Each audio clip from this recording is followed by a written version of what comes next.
GTS, great trigonometrical survey అని చెప్పి GTS 1802లో survey చేశారు. జీటీఎస్ పద్ధతిలో 1802 తర్వాత మళ్ళీ ఎప్పుడయ్యా అంటే 1926లో మొదలుపెట్టి 1932లో మొన్నటిదాకా ఉన్నటువంటి సర్వే. ఇంకా భారతదేశంలో ఒక ఆంధ్రప్రదేశ్ రాష్ట్రంలో మినహా ఇంకా చాలా రాష్ట్రాల్లో ఇప్పటికీ 1926 నుంచి 32 వరకు ఉన్నటువంటి సర్వేనే రీసెటిల్మెంట్ ఆర్ఎస్ఆర్ నంబర్, రీసెటిల్మెంట్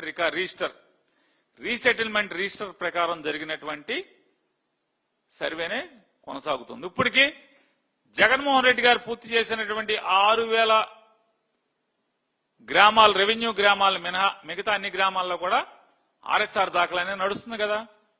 కానీ జగన్ గారు వచ్చిన తర్వాత, జగన్ గారు పూర్తి చేసిన వాళ్ళలో మాత్రం ఆర్ఎల్ఆర్ కింద వస్తుంది, రీసర్వే ఆఫ్ ల్యాండ్ రిజిస్టర్ అని, రీసర్వే ల్యాండ్ రిజిస్టర్ అని చెప్పని ఆర్ఎల్ఆర్ కింద ఇప్పుడు సర్వే జరుగుతుంది జగన్మోహన్ రెడ్డి గారు. కానీ ఇప్పుడు మీరు చేస్తున్నది కానీ దానిలో ఏంటి, అప్పటికి ఇప్పటికి ఏం తేడా ఉంది? ఏమీ లేదు. జగన్మోహన్ రెడ్డి గారి సర్వేకి మీ సర్వేకి ఏం తేడా ఉంది? ఏం తేడా లేదు కదా.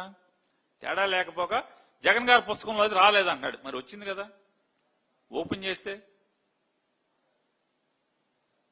ఇప్పుడు 52 ముక్కల గురించి కాకుండా వీటి గురించి కూడా నేర్చుకుంటే అన్నీ వస్తాయి.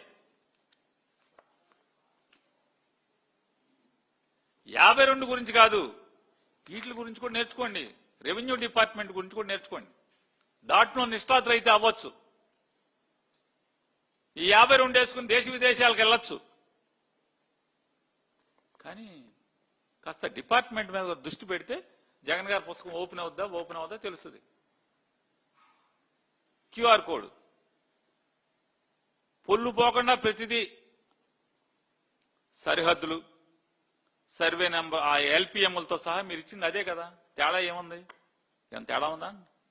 తేడా లేదు కదా.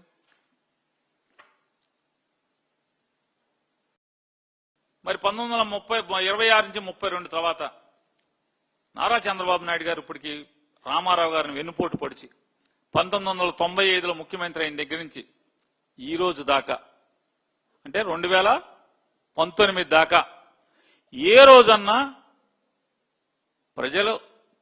రైతులు పడుతున్నటువంటి ఇబ్బందుల్ని అడ్రస్ చేస్తా ఎప్పుడన్నా ఆలోచన చేశారా అని అడుగుతున్నాను. ఇప్పుడు 2018లో మంత్రి గారు చెప్పారు, 2018లో జగ్గైపేట తాలూకా ఏం పాడది కదండి, ఏ ఊరు అది చెప్పారు నాన్న వారు,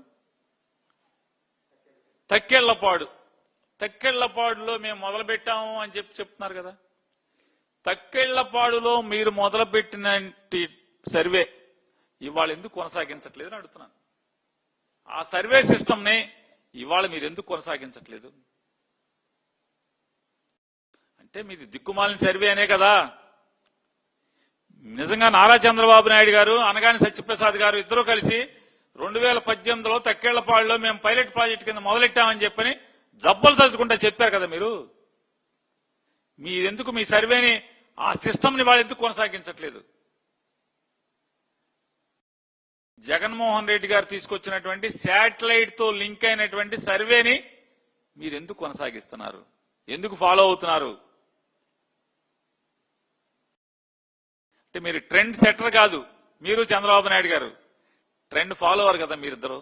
అందుకనే మీరు మీ దిక్కుమాలిన సర్వేని కొనసాగించలేరు.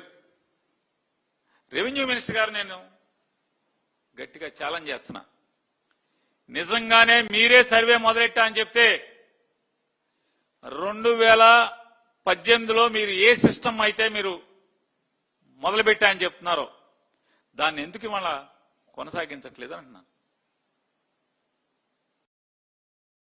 టోటల్ స్టేషన్ లో లోకల్ కోఆర్డినేట్స్ వస్తాయి. సర్వేలో టోటల్ స్టేషన్ సర్వే ఉంటుంది. టోటల్ స్టేషన్ సర్వేలో టోటల్ స్టేషన్ ఎక్కడన్నా పెడితే దాన్ని బేస్ గా తీసుకుంటే దాని నుంచి కోఆర్డినేట్స్ వస్తాయి, దాని నుంచి వెళ్తారు. దాన్ని ఎందుకు మీరు చేయరు? జగన్ గారు చెప్పిన శాటిలైట్ కోఆర్డినేట్స్ తోనే ఎందుకు చేస్తున్నారు మీరు? ఎందుకంటే మీది ఒక దిక్కుమాలిన అతిగతి లేనటువంటి, ఎందుకు రైతులకు ఉపయోగం లేని సర్వే మీరు ఆ రోజు మొదలుపెట్టి ఆపేశారు కాబట్టి. ఉన్నా కాదా సత్యప్రసాద్ గారు?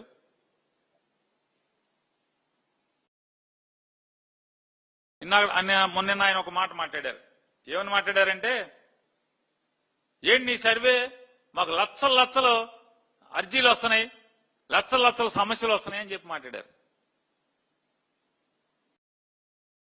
ఏం సమస్యలు అయ్యి? లక్షల లక్షల సమస్యలు అయితే, సర్వేకి సంబంధించినటువంటి సమస్యలు అయితే మీరు ఎందుకు తీర్చట్లేదు అంటున్నా. 2 ఏళ్ళు అయింది కదా మీరు ఎక్కి. 2 ఏళ్లలో ఏ సమస్య ఎవరిది తీర్చారని అడుగుతున్నాను. ఎవరి సమస్య తీర్చారు మీరు? ఎందుకని? అవి తీర్చే సమస్యలు కాదు. ముందున్న ముసళ్ల పండగ, నువ్వు ఇప్పుడు సెకండ్ ఫేజ్ సర్వే చేస్తున్నావు కదా, జగన్ గారిని కాపీ కొడతా, జగన్ గారిని ఫాలో అవుతా. ఆ సర్వేకి సంబంధించిన పుస్తకాలు రేపు ఏప్రిల్ నుంచి నువ్వు కూడా ఇస్తావు కదా, అప్పుడు చెబుదాం అసలు నీ పండగ ఏంటో, నీ కథ కమామిషు. సమస్యలు వస్తున్నాయా రావట్లేదా? ఎందుకు రావు? ఎందుకు వస్తాయి సమస్యలు? ఎందుకని సమస్య రైతుగా సమస్యగా భావిస్తాడంటే, 1926 నుంచి 32 వరకు జరిగినటువంటి సర్వే ఏదైతే ఉందో, ఆ survey manual survey, chain system survey. గొలుసులతో మనుషులు గొలుసులు ఈడ్చుకుంటా, అటు చివర ఒక మనిషి ఇటు చివర ఒక మనిషి గొలుసులను పట్టుకుని కొలిచేటువంటి సర్వే ఆ రోజు ఉన్నటువంటి ఆర్ఎస్ఆర్ రీసెటిల్మెంట్ సర్వే ఏదైతే 1926 నుంచి 32 వరకు ఉందో అది మాన్యువల్ సర్వే. కొండలో గుట్టలో గోతులు రకరకాలుగా మనుషులు చైన్ లాగటంలో, చైన్ లూజ్ గా లాగితే ఒక కొలత వస్తుంది, చైన్ టైట్ గా లాగితే ఒక కొలత వస్తుంది. పొద్దున్న నుంచి రాత్రి దాకా మనుషులు పనిచేస్తా చైన్ లాగుతంలో ఏ మాత్రం చిన్న తప్పుగా పట్టుకున్నా. అందుకనే ఆ రోజు ఉన్నటువంటి వ్యవస్థ దరిమిలా స్వాతంత్రం వచ్చిన తర్వాత కూడా దాన్నే కొనసాగిస్తూ, మనుషులు లాగటంలో తప్పొప్పులు ఉంటాయి కాబట్టి 5% plus or minus accurate survey కాదది. 1926 నుంచి 32 వరకు జరిగినటువంటి సర్వే 100% యాక్యురేట్ సర్వే కాదది. జీరో ఎర్రర్ సర్వే కాదది. 5% ప్లస్ ఆర్ మైనస్ అనేది ఎలౌ చేసినటువంటి సర్వే అది. 5% ప్లస్ ఆర్ మైనస్ అంటే ఏం చేస్తారు? అనగానే సత్యప్రసాద్ గారికి పొలం ఉంది. పాత రోజుల్లో అయితే జగన్ గారి సర్వే మొదలెట్టక ముందు ఆ సర్వే పొలతో కొలిచారనుకో, ఎకరం ఉంటే 5% అంటే 5 సెంట్లు తగ్గచ్చు, 5 సెంట్లు పెరగచ్చు. దాన్ని కరెక్ట్ సర్వే అని చెప్పి చెప్పుకుంటూ వచ్చారు. కానీ వాళ్ళ జగన్మోహన్ రెడ్డి గారి సర్వే